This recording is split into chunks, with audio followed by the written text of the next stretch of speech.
Hello students, welcome to my YouTube channel. How are you? I hope you will be fit and fine, safe and sound.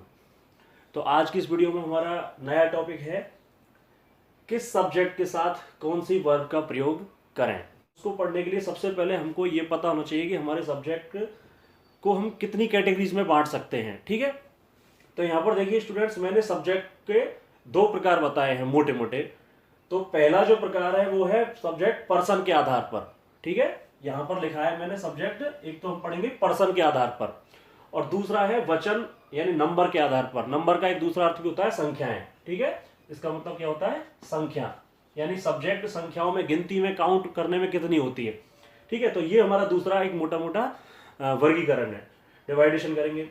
तो सबसे पहले बात करते हैं हम यदि पर्सन के आधार पर, तो हमारा जो सब्जेक्ट होते हैं ना वो पर्सन के आधार पर तीन प्रकार के होते हैं। ठीक है, how many types of subjects according to the person?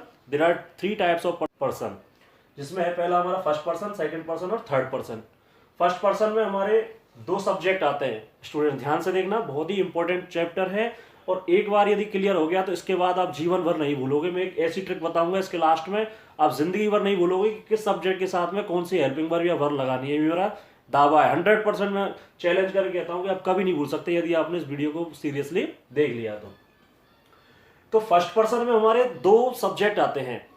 पहला एक तो है आई और दूसरा है वी। अब इसका डिवाइडेशन आप समझ गए होंगे, हालांकि अभी करते हैं कैसे, बताऊंगा मैं क्यों किया इस तरह से। फर्स्ट पर्सन में आएंगे हमारे आई और वी।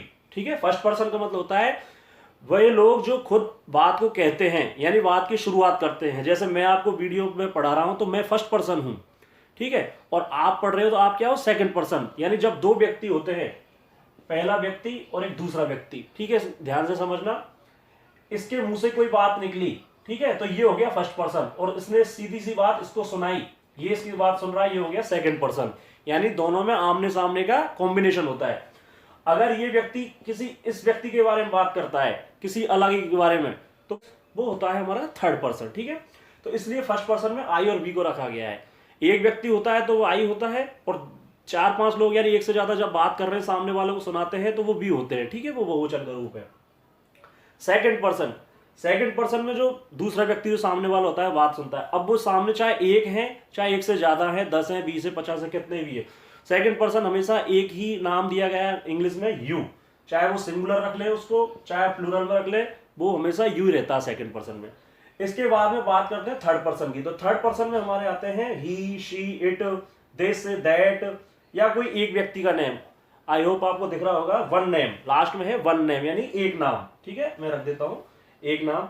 उसके अलावा दे, ठीक है, ये भी हमारा थर्ड पर्सन में, दीज, दोज, और नेम्स। नेम्स का मतलब है एक से ज्यादा नाम। अब ये नेम्स किसी के भी हो सकते हैं, किसी व्यक्ति के, वस्तु के, कहने का मतलब एक नाउन टाइप में होता है। ठीक है, अब ये कैटेगराइजेशन मैंने क्यों किया है, इसके लिए हमको पहले यहां जाना पड़ेगा।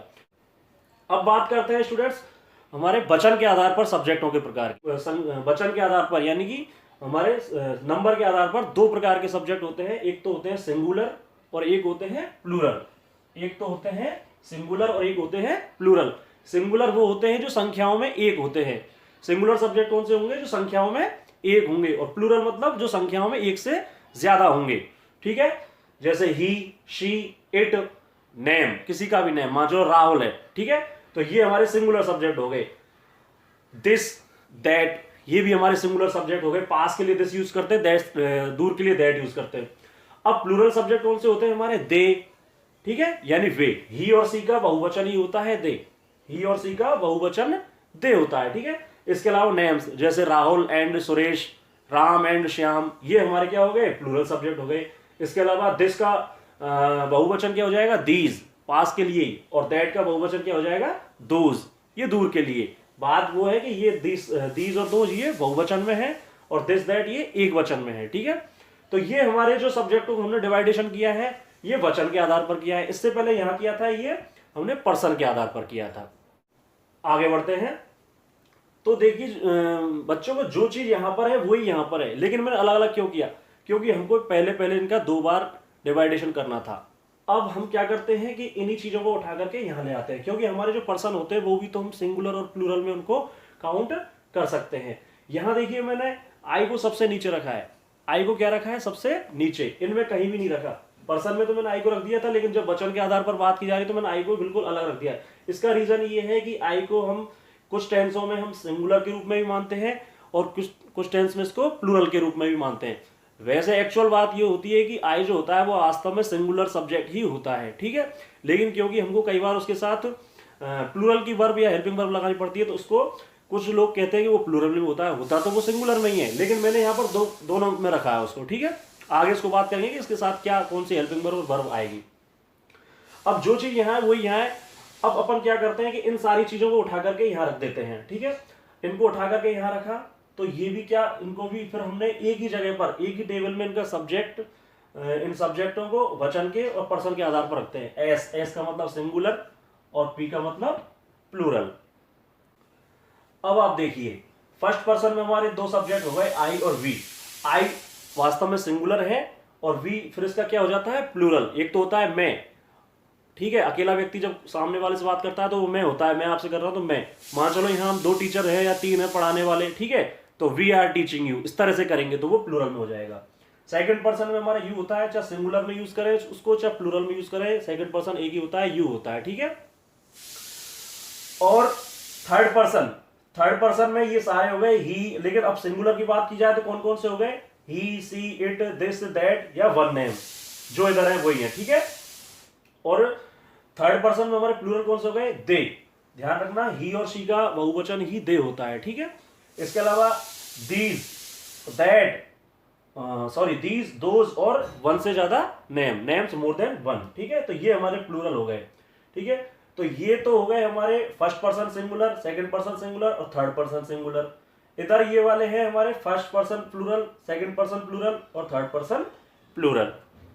अब बात आती है कि कौन से सब्जेक्ट के हिसाब से कौन सी वर्ब लगाई जाए। अब शायद आपको इतना तो क्लियर हो गया है कि हमारे सिंगुलर सब्जेक्ट कौन से हैं और प्लूरल सब्जेक्ट कौन से हैं, ठीक है। वो इस टेबल में भी दिख रहा है, लेकिन पर्सन के हिसाब से बात करें हम तो इस टेबल में भी दिखाई दे रहा है। मान चलो आपसे पूछे कि थर्ड पर्सन सिंगुलर कौन कौन से होते हैं, तो थर्ड पर्सन सिंगुलर ही, she, it, this, that, name, ये हो गया। आपसे पूछा जाए थर्ड पर्सन प्लूरल कौन सा होता है, तो दे, दीज, दोज या नेम्स एक से ज्यादा, ठीक है, वो हमारे थर्ड पर्सन प्लूरल हो गए। आगे देखिए स्टूडेंट्स, हमने सब्जेक्ट का वर्गीकरण देखिए, डिवाइडेशन सिंगुलर प्लूरल के आधार पर भी देख लिया और पर्सन्स के आधार पर देखिए। अब हमारे सामने ये एक टेबल बनी हुई, ये है वर्ब्स की टेबल और हेल्पिंग वर्ब्स की टेबल। मोस्टली इसमें सारी हेल्पिंग वर्ब्स ही हैं, ठीक है। अब देखिए हमारे किस किस टेंस में कौन कौन सी हेल्पिंग वर्ब्स यूज होती हैं, ठीक है। अब वहां पर हम टेंस के हिसाब से भी देख रहे हैं उनको और सिंगुलर और प्लूरल के हिसाब से भी देख रहे हैं। सबसे पहले लेते हैं प्रेजेंट टेंस। तो प्रेजेंट टेंस में जो सिंगुलर में जो हेल्पिंग वर्ब्स यूज होती है वो है आपकी वर्ब की फर्स्ट फॉर्म में एस या ई एस लग जाना, ठीक है। उसके अलावा डू और डज में से डज, ये हमारी सिंगुलर है, हैज सिंगुलर है और इज, ये क्या है हमारी सिंगुलर है। बात की जाए तो वर्ब की प्रेजेंट टेंस की प्लूरल वर्ब्स की कौन सी है, प्लूरल में आती है आपकी वर्ब की फर्स्ट फॉर्म, ठीक है, जो मेन जो होती है प्रेजेंट इंडेफिनिट में वो वर्ब की फर्स्ट फॉर्म प्लूरल में आती है। इसके अलावा डू ये प्लूरल वर्ब है, हैव ये प्लूरल वर्ब है और आर ये प्लूरल वर्ब है। एम को मैंने नहीं लगाया, वो स्पेशल है, आई के लिए लगती है, ठीक है, उसको बाद में डिस्कस करेंगे। पास्ट में बात करते हैं तो पास्ट में आप देखिए वर्ब की सेकंड फॉर्म हो, सिंगुलर हो चाहे प्लूरल हो, वर्ब की सेकंड फॉर्म ही यूज करते हैं। इसके अलावा डिड सिंगुलर में भी यूज होती है, सिंगुलर कर्ता के साथ भी और प्लूरल के साथ भी डिड। वॉज, यहाँ थोड़ा सा डिफरेंस है, थोड़ा सा डिफरेंस यहाँ आता है, सिंगुलर में वॉज का यूज किया जाता है जैसे कंटिन्यूअस में करते हैं और प्लूरल के साथ वर्ब का, लेकिन फिर बाद में हैड, जैसे हैड आता है तो हैड सिंगुलर के साथ भी और प्लूरल के साथ भी। अब आती है हमारी अगली हेल्पिंग वर्ब फ्यूचर टेंस की विल, ठीक है, जो कि एक मॉडल भी है। स्टूडेंट ध्यान देना, मैंने यहाँ पर शैल नहीं लिखा है। शैल के बारे में आपको एक बात बताऊं कि शैल का यूज पहले किया जाता था, जो ओल्ड इंग्लिश थी उसमें शैल को आई और बी के साथ इस तरह से यूज करते थे फर्स्ट पर्सन के हिसाब से। आजकल शैल का यूज टेंस में बंद कर दिया गया है, शैल को केवल एक मॉडल माना गया है। विल मॉडल के रूप में भी यूज होता है और टेंस के हेल्पिंग वर्ब के रूप में भी, लेकिन शैल केवल मॉडल के रूप में ही यूज होता है। अब आप कोई भी सेंटेंस बनाते हैं, आई हो चाहे वी हो चाहे कोई सा भी पर्सन हो, कोई सा भी सब्जेक्ट हो, आप विल ही यूज करें, ठीक है, और विल यूज कर सकते हैं, उसमें कोई प्रॉब्लम नहीं है, ठीक है। इसलिए मैंने केवल विल को ही रखा है और ये हमारे लिए अच्छी बात है, हमको सिर्फ एक ही चीज पढ़नी पड़ रही है। तो कोई सा भी पर्सन हो, हम कोई सा भी करता हो उसके साथ फ्यूचर टेंस में विल का ही प्रयोग करेंगे। अब विल के साथ हम कुछ भी लगा रहे हैं, will be, will have been, ठीक है, वो उसके बाद में आएगा, उससे कोई फर्क नहीं पड़ रहा है। विल के बाद जो आएगा वो फिक्स है, मान चलो हैव लगाना है तो हैव इधर भी आएगा और इधर भी आएगा। अब इसमें आप हैव बीन भी लगा लीजिए, ऐसा नहीं है कि सिंगुलर तो बिल हैज बीन हो जाएगा, गलत इस तरह से मत करना, ठीक है। बिल के बाद हैज वगैरह कुछ भी यूज नहीं होता, हैव ही होता है, ठीक है। ऐसे ही इधर आप देख लीजिए, कोई सा भी आपने देख लिया डिवाइडेशन, ये सिंगुलर हमारी वर्ब्स हैं, ये प्लूरल हैं, जो कुछ में डिफरेंस और कुछ बिल्कुल सेम टू सेम है। तो यहाँ पर आपको क्लियर दिख रहा होगा कि कौन सा सब्जेक्ट के हिसाब से कौन सी हेल्पिंग वर्ब यूज होती है। अब जो मैं एक इंटरेस्टिंग बात को बताने के लिए आपको पहले ही बोला था कि बहुत ही अच्छी चीज बताऊंगा, एक ऐसी ट्रिक बताऊंगा जिससे आप कभी भी नहीं भूलोगे कि कौन से सब्जेक्ट के साथ कौन सी हेल्पिंग वर्ब या वर्ब आएगी। अब उसको बताने का टाइम आ गया है। तो उसको बताने से पहले स्टूडेंट्स मैं आपसे एक चीज पूछना चाहता हूँ कि एक वचन को अंग्रेजी में क्या कहा जाता है, ठीक है। तो आंसर आपके सामने, एक वचन को अंग्रेजी में कहा जाता है सिंगुलर। क्या कहा जाता है? सिंगुलर। और सिंगुलर का पहला जो अक्षर है वो किससे शुरू होता है? एस से। सिंगुलर का फर्स्ट लेटर एस से शुरू होता है, ठीक है। और सिंगुलर का मतलब एक वचन करता है, यानी कि ऐसे करता जो अपने साथ एक वचन की ही क्रिया या सहायक क्रिया लेते हैं। अब आप नोट करने वाली चीज पर आइए, देखिए जहां जहां हेल्पिंग वर्ब सिंगुलर प्लूरल में सेम है वहां तो कोई दिक्कत नहीं है, लेकिन जहां जहां अंतर आ रहा है वहां देखिए यहां डिफरेंस आता है। इसमें डिफरेंस है, इसमें डिफरेंस है, यहां तक कोई डिफरेंस नहीं है, कोई डिफरेंस नहीं, इसमें डिफरेंस है, इसमें कोई डिफरेंस नहीं, यहां कोई डिफरेंस नहीं। जहां जहां सिंगुलर और प्लूरल का डिफरेंस आ रहा है वहां देखिए सिंगुलर एक वचन करता, उसका पहला अक्षर क्या है? एस। अब आप इन सहायक क्रियाओं या क्रियाओं के अंतिम अक्षर की तरफ जाइए। सिंगुलर का पहला अक्षर और इन क्रियाओं सहायक क्रियाओं का आखिरी अक्षर गौर कीजिए स्टूडेंट, देखिए एस एस एस एस, ठीक है। वॉज में एस। जहां जहां जिस हेल्पिंग वर्ब के बीच में एस आता है वो एस का मतलब वो हमारी सिंगुलर सब्जेक्ट के साथ में ही यूज होंगी। इसमें बिल्कुल सोचने की 1% गुंजाइश नहीं है, ठीक है। इसके अलावा जो भी हमारी हेल्पिंग वर्ब बचती हैं वो सिंगुलर में भी यूज होती हैं, वो प्लूरल में। मान चलिए डिड है, डिड में कुछ भी नहीं है, लास्ट में आखिरी अक्षर डी है, वो सिंगुलर में भी डिड है, प्लूरल में भी डिड है। इधर आप देखिए वर्ब की सेकंड फॉर्म कोई सी भी, मान चलो प्लेड, सिंगुलर के साथ भी प्लूरल के साथ भी। हैड है, सिंगुलर के साथ भी यूज होता है, प्लूरल के साथ भी यूज होता है। विल का प्रयोग सिंगुलर सब्जेक्ट हो चाहे प्लूरल सब्जेक्ट हो, सबके साथ विल का यूज होता है, ठीक है। विल हैव, सेल तो हुई खत्म ही है, विल हैव हो गया, विल बी हो गया, हैव बीन हो गया, ठीक है। ये सारे कैसे होंगे आपके? सिंगुलर के साथ, ठीक है। अब गौर कीजिए कि जिस क्रिया या सहायक क्रिया का आखिरी अक्षर लास्ट लेटर एस है और सिंगुलर का पहला लेटर एस होता है तो सिंगुलर का मतलब सिंगुलर सब्जेक्ट, और जिस वर्ब का आखिरी अक्षर या हेल्पिंग वर्ब का आखिरी अक्षर एस है उसका उससे कॉम्बिनेशन कर दो, उसको देख लो, वही हमारी सिंगुलर वर्ब हो जाएगी, मान जाएगी। तो उस सिंगुलर सब्जेक्ट के साथ में हमारी सिंगुलर वर्ब यूज होगी। फ्रेंड्स अब इस टॉपिक का सारांश देखिए कि जो हमारे सिंगुलर वर्ब्स हैं ही, शी, इट, नेम, दिस या दैट, उनके साथ में वही हेल्पिंग वर्ब यूज होंगी जिनका आखिरी अक्षर एस है, क्योंकि सिंगुलर का पहला लेटर भी एस होता है, ठीक है। आप देख लीजिए गौर से। हमारे जो प्लूरल वर्ब्स हैं we, you, they, these, those या एक से ज्यादा नेम, उनके साथ में वर्ब की first form do, have, are और वर यूज होती हैं। आई के साथ स्पेशली कौन कौन सी होंगी, ठीक है, ये याद रखना। वर्ब की फर्स्ट फॉर्म होती है प्रेजेंट इंडेफिनिट के अनुसार, ठीक है। डू डज में से डू होती है, हैजर में से हैव यूज होती है, इज एम आर में से एम उसके साथ में आती है, और वॉज वर्ब में से वॉज आती है। तो कहीं कहीं तो उसके साथ प्लूरल वर्ब्स आई है और एक जगह पर यहाँ वॉज आती है जो सिंगुलर है, और एम एक स्पेशल वर्ब है उसके लिए, ठीक है। तो ये आपको याद रखना पड़ेगा कि आई के साथ कौन कौन सी यूज होती हैं। और जो कॉमन हमारी हेल्पिंग वर्ब्स हैं जैसे did, had, will have, will be या विल हैव बीन, ठीक है, ये सारे सब्जेक्ट्स के साथ यूज होंगी, चाहे वो सिंगुलर हो चाहे प्लूरल हो, सबके साथ में यूज होती हैं, ठीक है।